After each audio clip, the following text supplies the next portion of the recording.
In the next 15 minutes, you're going to understand why one technology could redraw the global energy map, disrupt trillion-dollar industries, and quietly shift financial power from Wall Street to Beijing. Nuclear fusion, the same force that powers the sun. For 70 years, scientists called it always 30 years away. But now, China is breaking records, outspending rivals, and building the infrastructure for something that could become the most valuable energy system in human history. This is not just a science story. It's a capital market story, a geopolitical story, and potentially a trillion-dollar investment story. And if you find content like this valuable, deeply researched, future-focused, and designed to help you stay ahead of global tech trends, consider subscribing to CypherLogic HQ, sharing this video, and following the channel. It's how we continue to bring you high-quality insights on technology, finance, and the systems shaping tomorrow. Let's start simple.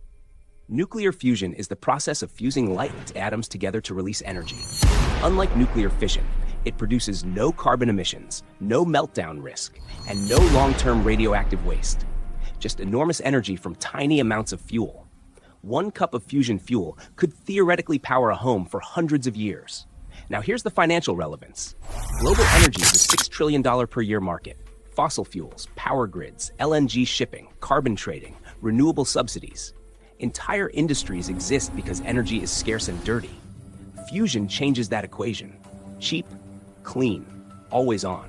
If commercialized, it would collapse long-term electricity prices, reshape industrial costs, redefine national energy security, and create entirely new infrastructure. Analysts already project fusion could become a $1 to $3 trillion industry by mid-century. China's main weapon in this race is called EAST, the Experimental Advanced Superconducting Tokamak, nicknamed the Artificial Sun. In 2025, EAST achieved something no other reactor had, sustaining plasma at over 100 million degrees Celsius for 1,066 seconds, nearly 18 minutes. Why does this matter financially? Because fusion isn't about momentary sparks. It's about stable, controllable energy production. Duration equals viability. And China is now operating at timescales Western reactors are still struggling to match. But this goes deeper. China dominates superconducting magnet manufacturing, precision plasma control systems, and advanced reactor materials. The same technologies required for next-generation power grids, hypersonic research, space propulsion, and advanced semiconductor manufacturing. Fusion isn't isolated. It's a platform technology. EAST is only step 1. China's roadmap includes BEST, a burning plasma reactor, sea feeder, a near-commercial demonstration plant, and then full grid-connected fusion facilities in the 2030s. This is not academic research, it's industrial planning. Fusion reactors require trillions in construction, rare materials, new grid architecture, new safety frameworks, and new financing instruments. China is designing for ownership of the entire stack. Now the money. China spends roughly $1.5 billion per year directly on fusion. The United States spends under $800 million. Europe is fragmented. But the bigger story is structure. In the West, fusion is mostly venture capital funded, dependent on IPO cycles, and vulnerable to market downturns.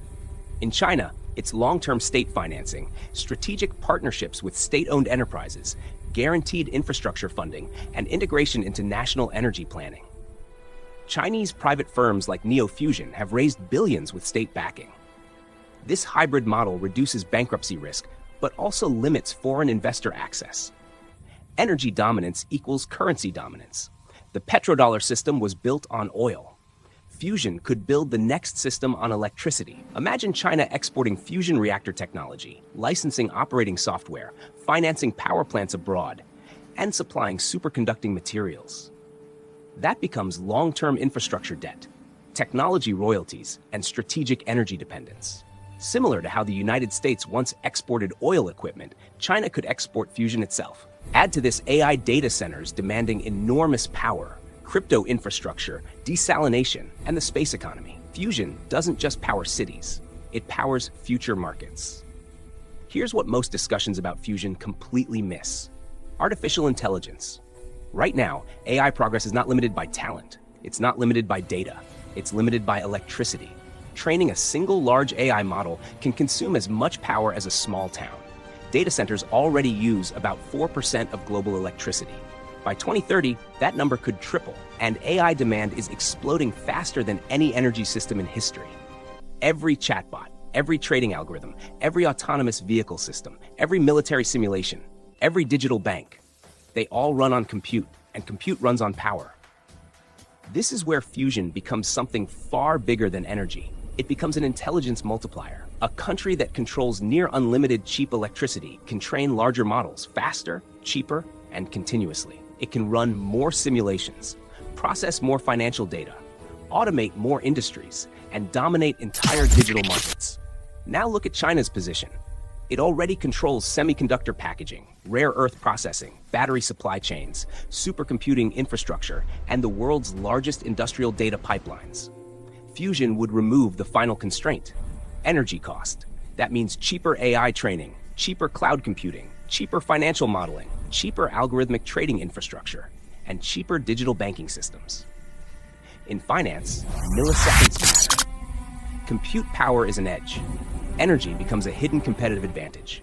Wall Street understands this. So does Beijing. That's why Chinese fusion research is closely tied to AI research institutes, and why reactor locations are already being planned near future data center corridors. This isn't coincidence, it's strategy. Because in the 21st century, financial dominance won't come from oil. It will come from computation. And computation runs on electricity. Fusion may end up powering not just cities, but the global financial brain. But fusion won't just create winners. It will erase entire industries. Every major technological revolution does. And fusion may be the most destructive yet. Start with oil and gas. The global fossil fuel industry is worth over $4 trillion. Its value depends on scarcity. Fusion destroys scarcity. When electricity becomes cheap, abundant, and locally produced, oil loses its strategic advantage. Not slowly, but structurally. Reserves become stranded assets. Multi-billion-dollar drilling projects become financial dead weight. Entire national budgets collapse. Countries like Russia, Saudi Arabia, Nigeria, and Venezuela rely heavily on hydrocarbon exports. Fusion threatens the foundation of their currencies. Next, liquefied natural gas. LNG exists because electricity is hard to store and transport. Fusion changes that. Power is generated domestically. Grids expand. Demand for floating gas terminals, tanker fleets, and long-term supply contracts evaporates. That's a trillion-dollar logistics industry at risk. Coal follows. Then traditional power utilities. Their business model is built on scarcity pricing, peak demand, and fuel costs. Fusion flattens all three. Margins shrink. Regulation changes. Market structure resets. Even renewables face disruption. Solar and wind benefit from being cheap. But fusion would be cheaper, constant, and land efficient. Subsidies disappear. Overcapacity builds. Valuations compress. This is creative destruction on a global scale. Uncertainty's killing us. Volatility spiking. Look at the charts. It's a crash. Sell, sell. Hate this uncertainty. And financial markets hate uncertainty, which means volatility, capital flight, political instability, and currency realignments. Fusion doesn't just change energy, it rearranges financial gravity. History shows what happens when energy systems change. Coal replaced wood, oil replaced coal, electricity replaced steam, empires rose, others collapsed. Fusion is the next reset. Now the risks. Fusion is still not commercially proven. Major challenges remain: heat extraction, neutron damage, cost per kilowatt, and long-term maintenance. Most realistic projections put mass adoption between 2035 and 2050. That means this is a long-cycle investment theme, like semiconductors in the 1980s, internet infrastructure in the 1990s, EV batteries in the 2000s. Fortunes were made, but only by patient capital. You cannot easily buy fusion stock, but you can invest in the supply chain. Superconductors, advanced materials, grid modernization companies, power electronics, energy storage, and nuclear engineering contractors. Watch China's policy papers, fusion patent filings, infrastructure tenders, and university spin-offs.